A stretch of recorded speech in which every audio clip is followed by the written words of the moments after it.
আসসালামু আলাইকুম প্রিয় লিসেনার্স, আশা করছি আপনারা সবাই ভালো আছেন। রাত প্রায় 11টা বাজে। এমনই একটি সময় আমরা আবারও হাজির হলাম আমাদের এই ইউটিউব চ্যানেলটিতে একটি সত্য বইয়ের ঘটনা নিয়ে। লিসেনার্স, অত্যন্ত আনন্দের সাথে জানাচ্ছি যে আজকে একটি ভয়ঙ্কর ঘটনা আপনাদের মাঝে আমরা উপস্থাপন করতে পারবো। তাই অনুরোধ থাকবে যে আজকের এই ঘটনাটি কোনো রকম স্কিপ না করে পুরোটা শোনার জন্য। আশা করি আজকের এই ঘটনাটি আপনাদের অনেকটা ভালো লাগবে। চলুন দেরি না করে এবার আমরা আমাদের এই ঘটনাতে চলে যাই। ঘটনাটি আমাকে ইমেল করে পাঠিয়েছেন। তো ইমেইলে যেভাবে লেখা আছে আমি ঠিক সেভাবে আপনাদের মাঝে উপস্থাপন করার চেষ্টা করছি। আসসালামু আলাইকুম প্রিয় লিসেনার্স, আশা করছি আপনারা সবাই ভালো আছেন। আমি বরিশাল জেলার গোয়ালা বাজার থেকে মাহমুদ বলছিলাম। আমি ভূত এফএমের অনেক বড় একজন শ্রোতা। বরাবরের মতোই আমি প্রতিদিন রাত্রিবেলা ভূত এফএমের ঘটনা না শুনলে আমার ঘুম আসে না। তো আজকে আপনাদের মাঝে আমার এই ইমেলটি লেখার কারণ হচ্ছে আমার সঙ্গে ঘটে যাওয়া কয়েক বছর আগের একটি ভয়াবহ ঘটনা। এটি আমার সঙ্গে আমার পরিবারকে নিয়ে একটি ভয়ঙ্কর ঘটনা ঘটে যায়, যেটির কারণে আপনাদের মাঝে আজকে আসা। ঘটনাটি যখন সূত্রপাত ঘটে তখন সময়কাল ছিল 1912 সাল। তখন আমার বাবা একজন ভালো ব্যবসায়ী ছিলেন। ভালো ব্যবসায়ী হওয়াতে আমাদের যে চলাফেরাটা এটা ছিল একটু অন্যরকম। আমাদের কোনো রকমের চাহিদা বা কোনো ঘাটতি কিছুই ছিল না আমাদের। তো আমরা খুব সুখে চলছিলাম। তো এরই মধ্যে বছরের শেষ দিকে আমরা একটা পিকনিক খেলে থাকি। এটা আমাদের পরিবার এবং পরিবারের যে লোক, আত্মীয় স্বজনদের মধ্যে কিছু লোক, তাদেরকেও আমরা সাথে করে নেই। এই পিকনিকটা মূলত আমরা খেলে থাকি, এর কারণ হচ্ছে বছরের শেষ দিনটা আমরা উদযাপন করার জন্য। এবং এই পিকনিকের মধ্যে আমাদের সঙ্গে যে এত ভয়ানক একটা ঘটনা ঘটে যাবে এটা আমরা কোনোদিন আশা করিনি। যাই হোক, আমরা বরাবরের মতোই ওখানে একটা পিকনিকের আয়োজন করি এবং আমাদের যে ফুফু ছিলেন, তারপর খালা ছিলেন, তাদেরকে তাদের বাড়ি থেকে কিছু লোক আমরা দাওয়াত করি যে আসার জন্য পিকনিকে। পিকনিক শুরু জানুয়ারি মাসের 2 তারিখ। তখন সব কিছু ঠিকঠাকই চলছিল। আমরা পিকনিকের জন্য বাজার সদাই সব কিছু রেডি করছিলাম এবং বাইরে থেকে মেহমান তারাও আসছিলেন আমাদের বাড়িতে। তো পিকনিকের যে স্থানটা, এটার বিষয়ে আপনাদেরকে আগে থেকে একটু বলে রাখলে ভালো হবে। এটি আমাদের যে বাড়ি ছিল ওই বাড়ির পাশে একটা জঙ্গল ছিল এবং ওই জঙ্গলের পাশে একটা খালি জায়গা ছিল অনেকটা। ওখানে কিছু গাছপালা এবং নানান ধরনের ফুল গাছ পাশ দিয়ে লাগানো ছিল। বেশ ভালো একটা জায়গা ছিল। তবে এই জায়গাটার বিষয়ে আমার বাবার মুখ থেকে শুনেছি যে ওখানে নাকি আগেকার মানুষেরা কিছু উল্টাপাল্টা জিন, তারপর পিশাচ, এগুলো আর কি দেখতে পেত। তো এগুলো দেখার পর মানুষ ওখানে অনেকটা ভয় পেত এবং এই জায়গাতে মানুষ কম বিচরণ করত। তবে আমাদের সময়টাতে এসে ওই জায়গাতে মানুষজন আসা যাওয়া একটু বেশিই করে। রাত্রিবেলাও দেখা যায় যে ওখানে মানুষ বসে আড্ডা দেয় এবং ওখানে যাতে মানুষ বসতে পারে, তারপর হাঁটাচলা করতে পারে, এর জন্য কিছু ব্রেঞ্চি বানানো হয়, যেটার মধ্যে বসে মানুষ রাত্রিবেলা দিনের বেলা ওখানে আড্ডা দেয়। এমন একটা জায়গা ছিল, ওখানে আমরা পিকনিকের জন্য আয়োজন করি।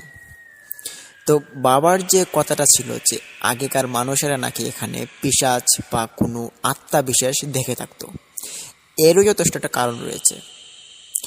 এই যে জায়গাটা ভালো একটা জায়গা, ওই জায়গাটার পাশে, এটা অনেকটা দূরে, প্রায় 30 কি 40 গজ দূরে হবে, ওখানে কয়েকটা ছোট ছোট কবরস্থান আছে। ওই কবরস্থানে নাকি শোনা যেত আগেকার মানুষ, তাদের মধ্যে ছোট ছোট বাচ্চারা মারা যেত বেশিরভাগ, এবং ওই বাচ্চাগুলোর কবর ওখানে দেওয়া হয়েছে। এরই মধ্যে আরও একটি খবর জানতে পাওয়া যায় যে এই কবরস্থানের মধ্যে 2টি লাশ, ছোট ছোট বাচ্চার, ওই 2টো লাশ নাকি একদিনে মারা যায়। তারপর ওই লাশগুলোকে ওই কবরস্থানে একবারে দাফন দেওয়া হয়। এই যে ঘটনাটা, এটা আমাদের এলাকার অনেক মানুষই সচরাচর জানে। তো এই ঘটনাটি আমরা শোনার পর আমাদেরও বেশ ভয় লেগেছে। তো অনেক মানুষ নাকি আগে দেখতে পেত ওই যে জায়গাটা, খালি জায়গাটা, পার্কের মতো, ওখানে নাকি এরকম ছোট ছোট বাচ্চারা রাত্রিবেলা হাঁটাচলা করে। বাচ্চাগুলোকে কেউ চিনে না। তো মানুষ এটাকে পাত্তা দেয় না, তার কারণ হচ্ছে আধুনিক যুগ চলে এসেছে, এর কারণে মানুষ এটাকে কাকতালীয় জিনিস ভেবে ফেলে দেয়। তো যাই হোক, এই বিষয়টা বাদ দিলাম, আমাদের পিকনিকের বিষয়ে আসা যাক। আমরা আমাদের পিকনিকের আগের রাত, তখন আমরা বাজার সদাই সব কিছু করছিলাম। আমাদের বাড়িতে মেহমানে ভর্তি ছিল। এক একজনের মুখে এক এক রকমের গল্প কথা, এক এক রকমের কথাবার্তা হচ্ছে এখানে। হঠাৎ আমার একজন খালা তিনি বলে উঠলেন যে, তোমাদের বাড়ির পিছনে যে পিকনিকের জায়গাটা রেডি করে রেখেছো, ওখানে নাকি আগে জিন বা কোনো পিশাচ হাঁটাচলা করতো, এটা কি সত্যি? তখন আমার বাবা বললেন যে, না না, থাক থাক, এই বিষয়টা নিয়ে আর কোনো রকমের কথা বলো না। আসলে এই যে বিষয়টা, এটা একটা মারাত্মক বিষয়। যেই মানুষ কিনা ওই বিষয় নিয়ে কথা বলে বা গবেষণা করতে চায়, তারই নাকি কোনো রকমের বড় রকমের ক্ষতি হয়ে পড়ে। এটা আমার বাবার মুখ থেকে শোনা। তো এরই কারণে আমার বাবা স্টপ করতে বললেন যে এই বিষয়টা যাতে আর দ্বিতীয়বার কেউ না বলে। তো এই বিষয়টা সবাই বাদ দিয়ে দেন এবং পরবর্তীতে জার্জির মতো করে গল্প করা শুরু করে দিয়েছে। এর মধ্যে আমাকে এবং আমার এক ফুফাতো ভাই এবং আরও দুজন ছেলেরা, আমরা 4-5 জন মিলে গেলাম গরুর মাংস এবং মুরগির মাংস নিয়ে আসার জন্য।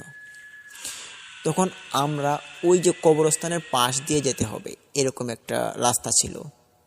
তখন রাত প্রায় অনেকটা হয়ে গিয়েছিল, তো 9টা কি 10টা। তো আমাদের এই এলাকাতে অনেক মানুষ ঘুমিয়ে পড়ে সকালবেলা। এখন দেখা যায় মানুষ 11টা 12টা পর্যন্ত সজাগ থাকে, কিন্তু তখনকার সময়ে 2012 সালের দিকে কিন্তু মানুষ এতটা সজাগ থাকতো না। তখন কারেন্টেরও খুব প্রবলেম ছিল, আমাদের এদিকে কারেন্ট ছিল না এবং অন্যান্য জায়গাতেও কারেন্ট ছিল না, খুব অন্ধকার আচ্ছন্ন ছিল সব কিছু। এরই কারণে মানুষ ঘুমিয়ে পড়তো খুব তাড়াতাড়ি করে। তো আমরা যাই বাজারে মুরগি এবং গরুর গোশত আনার জন্য। বাজার ছিল বেশ দূরে, আমাদের এখান থেকে ভ্যান গাড়ি দিয়ে গেলে প্রায় এক একজনের 8 টাকা কি 9 টাকা করে ভাড়া পড়তো তখনকার সময়। তো আমরা 4 জন যাই, গিয়ে আমরা ওখান থেকে বাজার সদাই করে তারপর আসি বাড়িতে। তখন আসার সময় যখন আমরা ওই কবরস্থানের পাশ কেটে আসার চেষ্টা করি, আমাদের মধ্যে একজন ভাই তিনি বলেন যে ওনাকে পিছন থেকে কেউ একজন টান দিয়েছে। আমরা বললাম যে, দেখ ভাই, এখানে মজা করার জায়গা না, কেউ কাউকে ডিস্টার্ব করবি না, তাড়াতাড়ি চলে আয়। তখন হঠাৎই আরও দুজন বলে উঠে যে তাদেরকেও নাকি কেউ পিছন দিকে টেনে ধরেছিল। অদ্ভুত ব্যাপার, এখানে আবার কে টেনে ধরবে? ভাবলাম যে এটা আমাদের মনের ভুল হতে পারে। তৃতীয়বারের মতো আমরা আবারও এখান থেকে চলে আসার চেষ্টা করি। তখন যেটা দেখতে পারি, আমরা তখন 4 জনের মনে হচ্ছে যে আমাদের 4 জনকে কেউ পিছন দিকে টেনে নিয়ে যাচ্ছে এবং কিছু চিবিয়ে চিবিয়ে খাওয়ার মতো বাজে একটা শব্দ যেটা হয় আর কি, ওটা হচ্ছে। এরকম অবস্থাতে আমরা 4 জন ওখানে চিৎকার শুরু করে দিই। চিৎকার শুনে কোনো মানুষ আসার মতো ওখানে ছিল না, তার কারণ এই কবরস্থানের পাশে কোনো বাড়িঘর ছিল না। বাড়িঘর না থাকার কারণ হচ্ছে এই কবরস্থানের পাশে নাকি এইরকম ভুতুড়ে কাণ্ডকলাপ ঘটে, যার কারণে মানুষ ওখানে ঘরবাড়ি বানায় না। অনেকটা দূরে, প্রায় 30-40 গজ দূরে মানুষের বাড়িঘর। আমাদের বাড়িটাও ছিল প্রায় 30 থেকে 40 গজ দূরে। তো আমরা এই ঘটনার সম্মুখীন। মনে হচ্ছে পিছন দিকে বাতাস টেনে ধরেছে এবং আমাদেরকে পিছনে একবার টেনে নিয়ে যাচ্ছে। 4 জন চিৎকার চেঁচামেচি করতে করতে হাতের ব্যাগটুকু আমরা ফেলে দিই মাটিতে। ওখানে গরুর গোশত ছিল, অনেক মুরগির মাংস ছিল। এগুলো ফেলে দেওয়ার সাথে সাথেই দেখতে পারি যে আমরা ছুটে গিয়েছি। যে অবয়ব বা কোনো বাতাস আমাদেরকে যে টেনে ধরেছিল, এটা আমাদেরকে ছেড়ে দিয়েছে। তখন ওগুলো মাটিতে ফেলে রেখেই আমরা এখান থেকে দৌড়ে বাড়িতে চলে আসি। এসে বাড়িতে সব ঘটনা খুলে বললাম। তখন আমাদের বাড়ি থেকে আরও 5-6 জন মানুষ আমাদের সাথে রওনা দেন ওইটা দেখার জন্য যে ওখানে কি হয়েছে। তো আমরা সবাই মিলে ওখানে যাই, গিয়ে দেখতে পারি যে আমাদের যে হাতে ব্যাগ ছিল, ওই যে গরুর মাংস তারপর মুরগির মাংস, ওই ব্যাগগুলো ওখানে পাওয়া যাচ্ছে না। কি ব্যাপার, ব্যাগগুলো তো এখানেই পড়েছিল, তো ব্যাগগুলো কোথায় গেল? আমরা খুঁজতে থাকি নানান দিকে, আশপাশে যে দিঘির কিনারে ছিল, তারপর ঝোপঝাড় ছিল, সব কিছু আমরা খুঁজে নিই, কিন্তু পাই না। তখনই হঠাৎ দেখতে পারি যে 2টা কুকুর ওখানে একটা ব্যাগ নিয়ে টানাটানি করছে। কুকুরগুলো দেখে আমাদের বেশ অবাক লাগলো, কারণ এই কুকুরগুলো বেশ স্বাভাবিক কোনো কুকুরের মতো না। এগুলো ছিল খুব লম্বা এবং স্বাস্থ্য মোটা তাজা ছিল। কুকুরগুলোকে দেখার পর আমরা একটু অবাক হই এবং তারা আমাদের ওই ব্যাগটুকুর যে মাংসগুলো ছিল ওগুলো নিয়ে চিনিমিনি করছে, কে কার থেকে কে বেশি খাবে এটা করছে, আর কীরকম বাজে একটা শব্দ করছে তারা। এটা আমার বাবা দেখতে পেরে বললেন যে এই দেখ, কুকুরে তোদের বাজারগুলো খেয়ে নিচ্ছে, তাড়াতাড়ি নিয়ে আয়। এখানে যাওয়ার জন্য আমরা 3 জন রওনা দিই যে ওই ব্যাগটা নিয়ে আসি, দেখি যদি কোনো কিছু বেঁচে থাকে। তো ওখানে আমরা যাই, গিয়ে দেখতে পারি যে ওই কুকুরগুলো আমাদের দিকে তখন তাক ধরে তাকিয়ে আছে। আমরা যখনই ওই কুকুরগুলোর চোখের দিকে তাকাই তখনই দেখতে পারি যে কুকুরগুলোর চোখ দিয়ে রক্ত বইছে। এটা দেখার পর আমরা ওখান থেকে ডাইরেক্টলি পিছনে চলে আসি এবং এসে তাদেরকে বলি যে কুকুরগুলো কোনো স্বাভাবিক কুকুর না, তাড়াতাড়ি এখান থেকে চলে আসেন। কিন্তু তারা তখন বলে যে না, আমরা কুকুরগুলোর কাছ থেকে ওইটা দেখতে চাই যে এটা কি। তখন এটা দেখার জন্য আমাদের বাড়ির কিছু মেহমান ওই কুকুরগুলোর কাছে যায়। তখন একজন লোক ওখানে একটা লাঠি নিয়ে নেয় হাতে এবং একটা লাঠি নিয়ে কুকুরগুলোকে আঘাত করে ফেলে। যখনই সে কুকুরটার ওপর আঘাত করলো তখনই কুকুরটা অদৃশ্য হয়ে পড়লো এবং ওই কুকুরগুলো অদৃশ্য হওয়ার সাথে সাথেই ওই লোকটার হাত 2টা অবশ হয়ে পড়ে। তখন সে কান্না শুরু করে দেয়, চিৎকার চেঁচামেচি, তার হাত নাড়াতে পারছে না। এটা দেখার পর আমরা ওই লোকটাকে বাড়িতে নিয়ে আসি। উনি ছিলেন আমার একজন দুঃসম্পর্কের ভাই, ওনাকেও দাওয়াত করা হয়েছিল যে পিকনিকের জন্য, কিন্তু ওনার একটা অবস্থা নাজেহাল হয়ে পড়ে, ওনার হাত 2টা অবশ হয়ে পড়ে। তো ওনাকে বাড়িতে আনা হয়, এনে সব ঘটনাগুলো মানুষের সাথে শেয়ার করা হয় এবং মানুষ জানতে পারে যে এই জায়গাটার ভয়াবহতা সম্পর্কে। তখন ওই জায়গাতে মানুষ খুব কম আসা যাওয়া করে। তো পরদিন আমাদের পিকনিক, রাতটা যায় কলে বলে এবং কান্নাকাটিতে, কেননা আমাদের যে একজন ভাই ছিল, দুঃসম্পর্কের ভাই, ওনার হাত 2টা অবশ হয়ে গিয়েছে। ওনার সেবা করতে করতে সারাটা রাত চলে গেছে, প্রায় সকাল হয়ে এসেছে। এখন আমাদের সকলের চোখে অনেকটা ঘুম এবং বাড়িতে যে পিকনিক আয়োজন করা হয়েছে ওই পিকনিকের যে খাবারগুলো, যে মুরগির মাংস, গরুর মাংস, ওগুলো নেই। তো ওইগুলো আনার জন্য আবার যেতে হবে বাজারে। তো রাত্রিবেলা ঘুমাইনি, এই ঘুমটা না হওয়ার পরেও আমাদেরকে আবার বাজারে পাঠানো হয়েছিল। বলল যে যাও, কি করা যাবে, আর পিকনিক তো রেডি করতে হবে, যাও। তখন আমরা 5-6 জন মিলে বাজারে যাই, বাজার করে আবার বাড়িতে আসি। তখন বাড়িতে আসার পর আমরা দেখতে পারি যে আমাদের দুঃসম্পর্কের ভাইটা ছিল, উনি তখন আস্তে আস্তে করে ওনার হাতটুকু নাড়াতে পারছেন, তবে এতটা ক্লিয়ারলি হাত নাড়াতে পারছেন না, মনে হচ্ছে ওনার হাত একবারই অবশ হয়ে যাচ্ছে এটা। তো ওনাকে আমরা সান্ত্বনা দিলাম, বললাম যে হাত ঠিক হয়ে যাবে, আর আপনাকে আমরা আজকে দেখি হাসপাতালে নিয়ে যাব বা কোনো তান্ত্রিক বা কোনো ওঝার কাছে নিয়ে যাব যদি এটার সমাধান পাওয়া যায়। তো আমরা আমাদের কাজে লেগে পড়ি, সারাদিন রান্না বান্না কাটা বাছা করলাম, আমিও করলাম। তো সব কিছু রেডি হওয়ার পর এটা সন্ধ্যা হয়ে পড়ে, আর এই সন্ধ্যাবেলায় খাওয়া দাওয়ার অনুষ্ঠান চলে।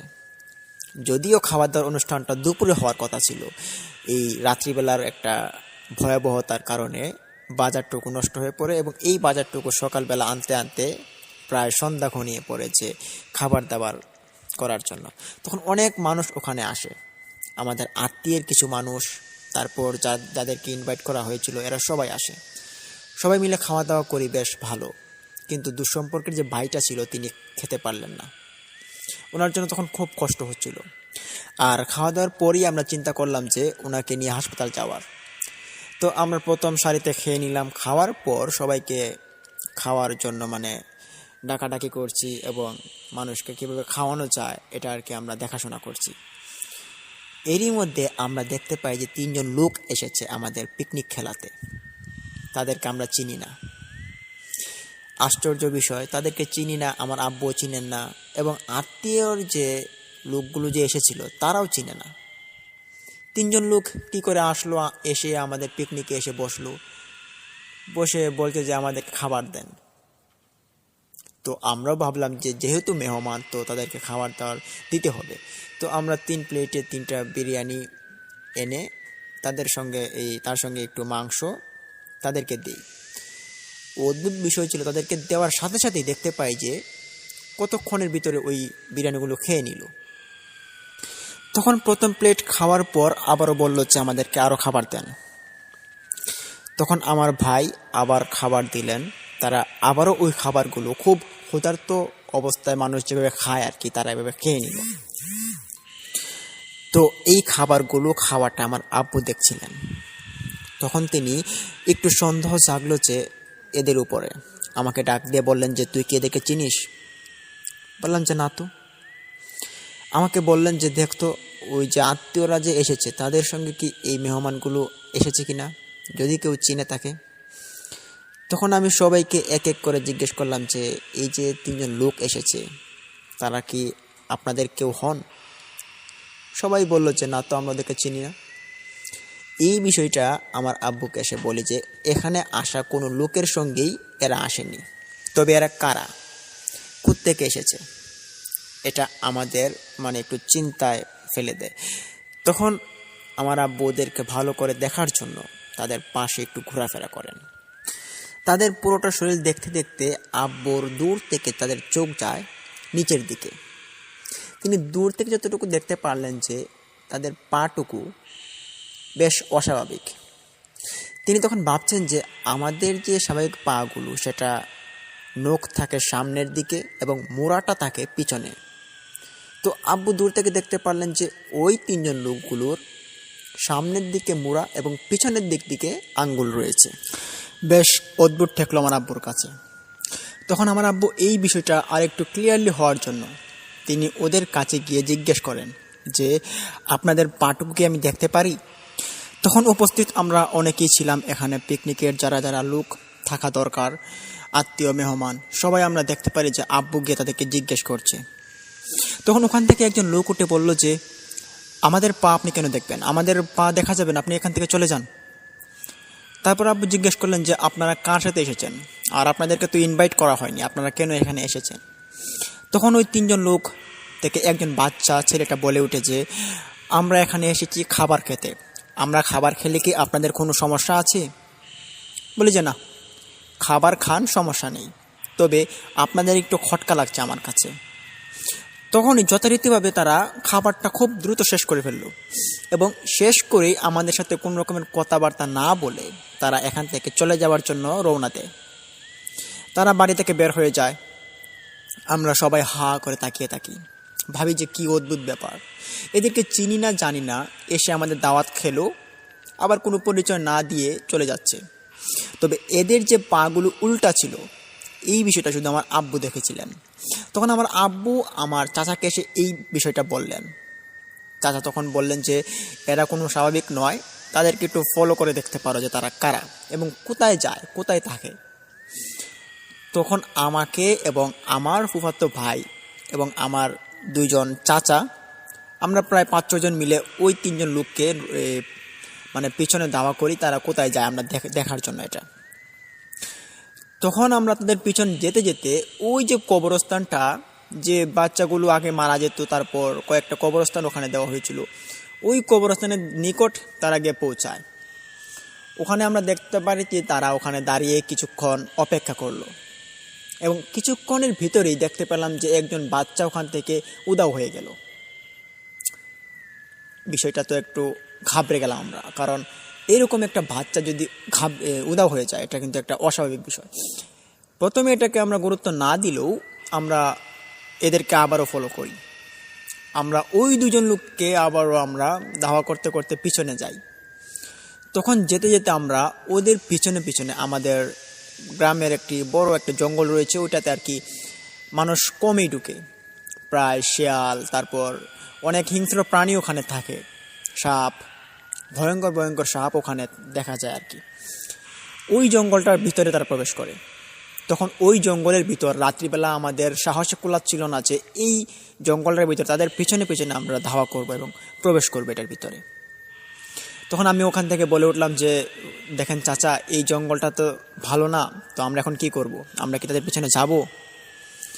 চাচা একজন বলে উঠলেন যে না, এখন আর যাওয়ার দরকার নেই, এরা কোনো স্বাভাবিক কোনো মানুষ বা কোনো আমাদের চেনা পরিচিত কেউ হতে পারে না, এটা কোনো অস্বাভাবিক কোনো পিশাচ বা জিন হবে, চলো ভালো হবে আমরা এখান থেকে চলে যাই।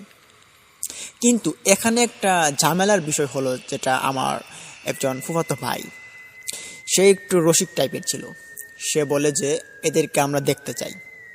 অনেক দিন ধরে এসবের সাক্ষাৎ হই না, তো আমার জীবনেও কোনো দিন হয়নি। তো এইটা আমি দেখতে চাই যে আজকে তারা কি, কোথায় থেকে এসেছে, কি করতে চায়। এই বিষয়টাকে আমাদেরকে সে বলে এবং আমাদেরকে নিয়ে সে জোর করে এদিকে যাওয়ার জন্য। তখন আমরা আর না করতে পারলাম না, প্রথমে না করলেও পরবর্তীতে আর তার সঙ্গে পারলাম না, সে আমাদেরকে নিয়ে গেলই। জঙ্গলের ভিতর যেই না প্রবেশ করলাম, আমাদের সবার মনে হলো যে জঙ্গলটা একটা কাঁপান দিয়ে উঠেছে। যেমন একটা ঘূর্ণিঝড়ের প্রভাব যদি 1 সেকেন্ডের জন্য বয়ে যায়, তাহলে যেমনটা অনুভূতি হয়, ঠিক তেমনটা অনুভূতি হলো আমাদের সঙ্গে।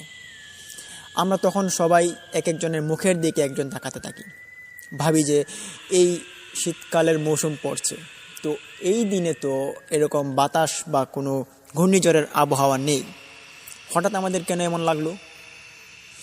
আমরা তখন আবারও বুঝতে পারি যে এটা একটা অস্বাভাবিক বিষয়। তো এটা আমরা বোঝার পরেও আমরা আরেকটা বোকামি করি, যেটা হচ্ছে আমরা ওখানে আবারও প্রবেশ করি। যেতে যেতে আমরা প্রায় জঙ্গলের মাঝখানে চলে যাই, ওই দুইজন পিশাচের পিছনে দাওয়া করতে করতে।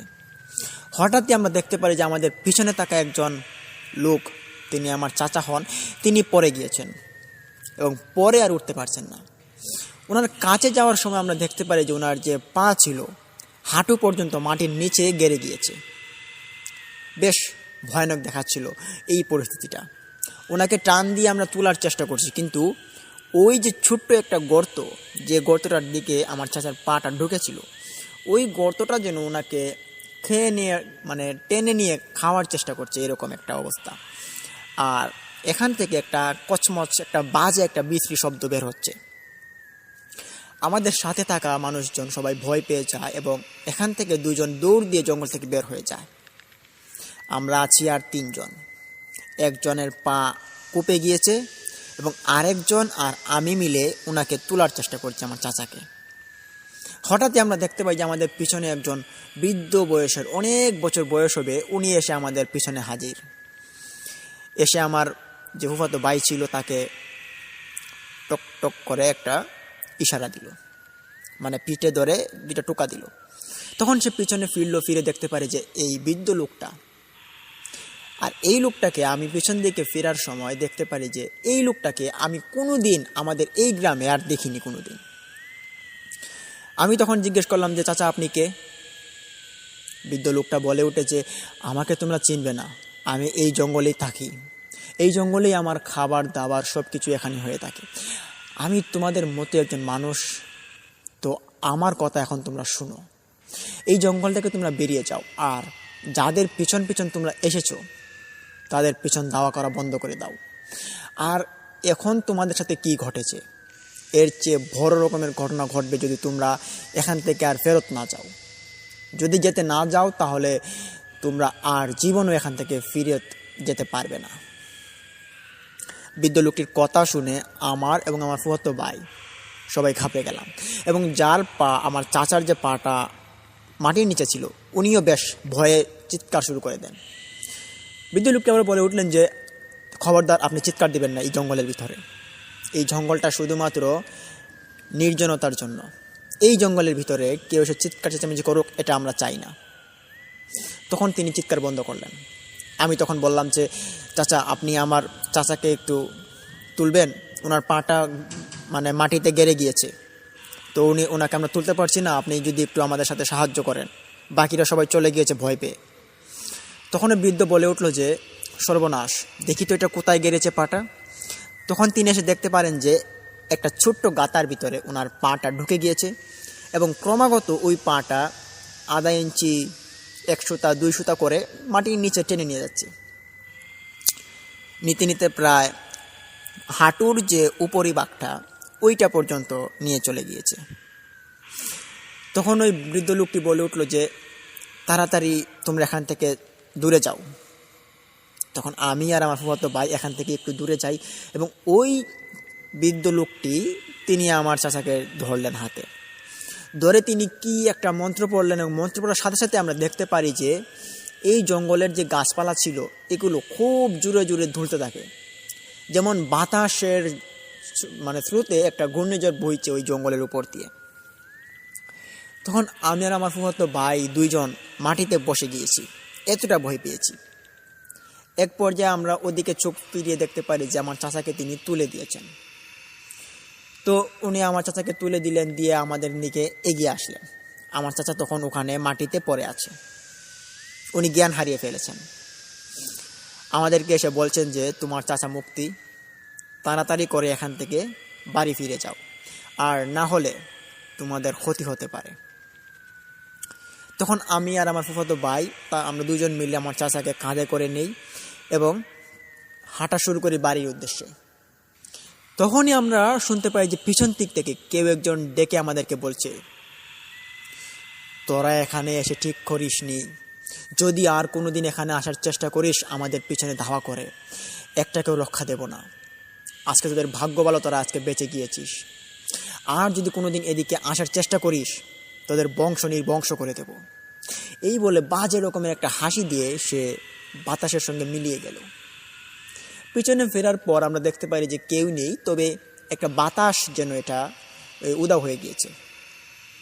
আমরা ভয় পেয়ে এখান থেকে আরও জোরে দৌড় শুরু করি, চাচাকে কাঁধে করে নিয়ে। দৌড়াতে দৌড়াতে প্রায় জঙ্গলের শেষ কিনারায় এসে আমরা রাস্তার নিকট এসে পড়ি।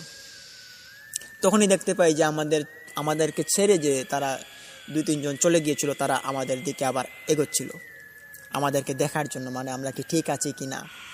তারা তো প্রথমে ভয় পেয়ে চলে গিয়েছিল, তারপর এসেছিল দেখার জন্য।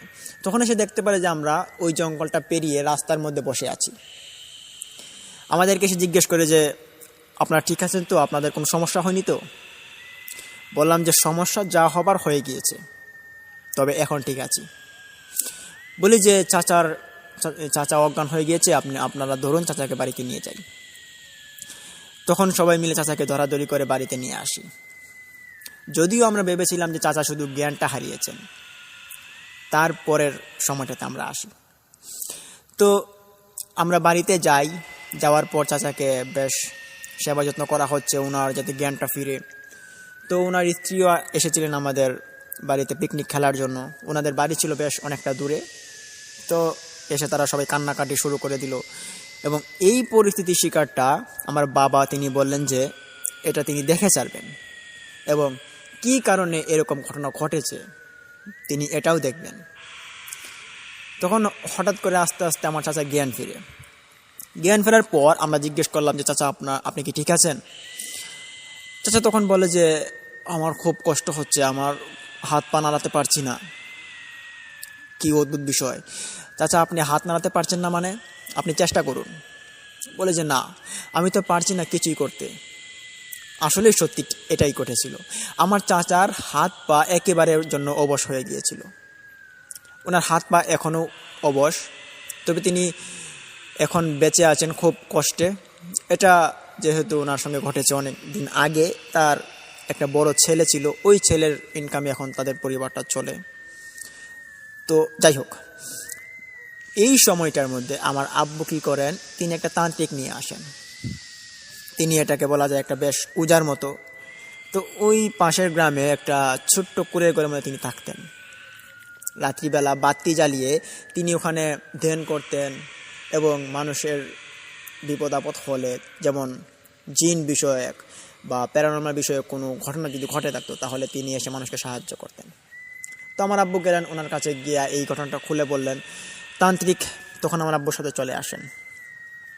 এসে আমাদের বাড়িতে আমার চাচাকে দেখতে পারেন যে আমার চাচার এরকম একটা অবস্থা, তিনি অবশ হয়ে পড়ে আছেন মাটিতে। তখন আব্বুকে জিজ্ঞেস করলেন যে আপনার ভাই, উনি মনে হয় আপনার ভাই হন? বললেন যে হ্যাঁ। ওনার হাত পা কি অবশ হয়ে গিয়েছে? হ্যাঁ। তো ওনাকে আপনি কেন পাঠালেন? আর যারা যারা গিয়েছিল ওখানে, যারা প্রাণে বেঁচে ফিরেছে, তাদেরকেই বা আপনি কেন পাঠালেন? বলে যে আমি তো একটু দেখার জন্য যে এরা কারা ছিল, 3 জন লোক, আমরা চিনি না, এরা কোত্থেকে আসলো, এইটা দেখার জন্য ওদেরকে আমি পাঠিয়েছিলাম, জাস্ট আর কিছু না। কিন্তু এরকম ঘটনা যে ঘটে যাবে এটা কে জানে। তখন ওই তান্ত্রিক বলে যে আজ থেকে অনেক দিন আগের একটি ঘটনা। তখনকার সময় নাকি এমন একটা সময় ছিল যেটাতে একটা প্রতিনিধি সে একটা গ্রামকে শাসন করত।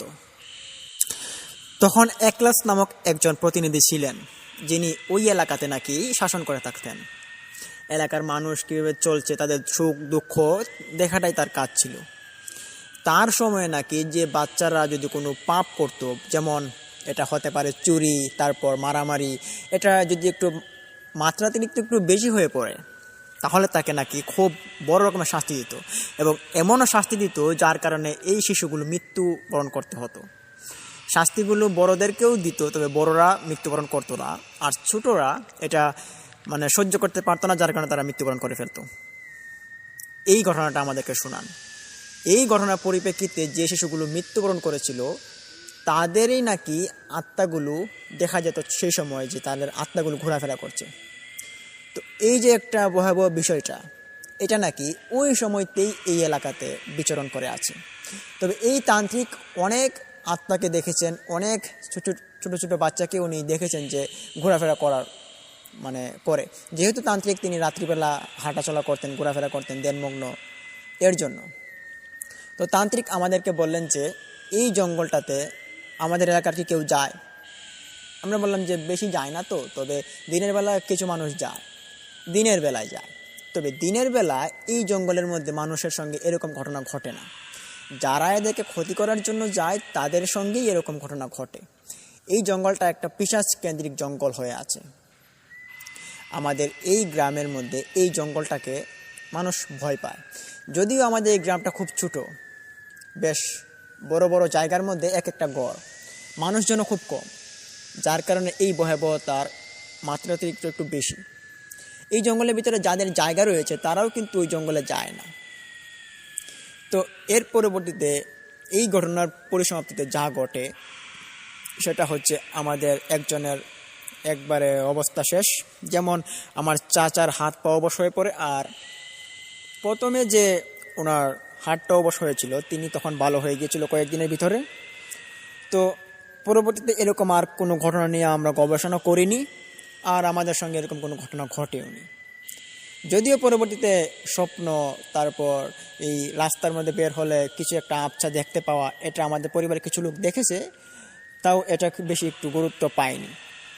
তো এই ছিল প্রিয় লিসনার্স আজকের ঘটনা।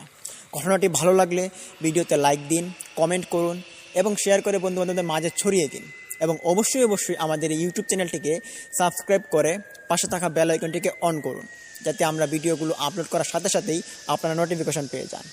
প্রিয় লিসনার্স, আরও একটি কথা আপনাদের মাঝে না বললেই নয়। লিসনার্স, আমরা আমাদের এই চ্যানেলে প্রতিদিনই সত্য নির্ভর ভৌতিক ঘটনাগুলো মানুষের কাছ থেকে কালেক্ট করে আপনাদের মাঝে উপস্থাপন করার চেষ্টা করি, এবং আজীবন আমরা করে যাওয়ার চেষ্টা করব যদি আপনারা পাশে থাকেন। এবং আমরা আমাদের এই চ্যানেলটিকে 1 লাখ সাবস্ক্রাইবারের দিকে এগিয়ে নিয়ে যাওয়ার একটা চূড়ান্ত সিদ্ধান্তে আছি। তো এটা একমাত্র সম্ভব হবে যদি আপনারা আমাদেরকে ভালোবাসা দেন এবং আপনারা যদি আমাদের পাশে থাকেন। তো লিসনার্স, আপনারা আমাদের পাশে থাকুন এবং সবসময় আমাদের সাথেই থাকুন। আপনারা হচ্ছেন আমাদের জোর এবং শক্তি। তো আমাদের চ্যানেলটিকে অবশ্যই সাবস্ক্রাইব করুন, আমাদের মনের সাহসটাকে আপনারা বাড়িয়ে তুলুন। প্রিয় লিসনার্স, আজকের মতো এই পর্যন্ত আপনাদের কাছ থেকে আমি বিদায় নিচ্ছি। ততক্ষণ সবাই ভালো থাকুন, সুস্থ থাকুন, এবং দেখা হচ্ছে কাল কোনো নতুন একটি ঘটনা নিয়ে। তো প্রিয় লিসনার্স, সবাই ভালো থাকুন। আসসালামু আলাইকুম।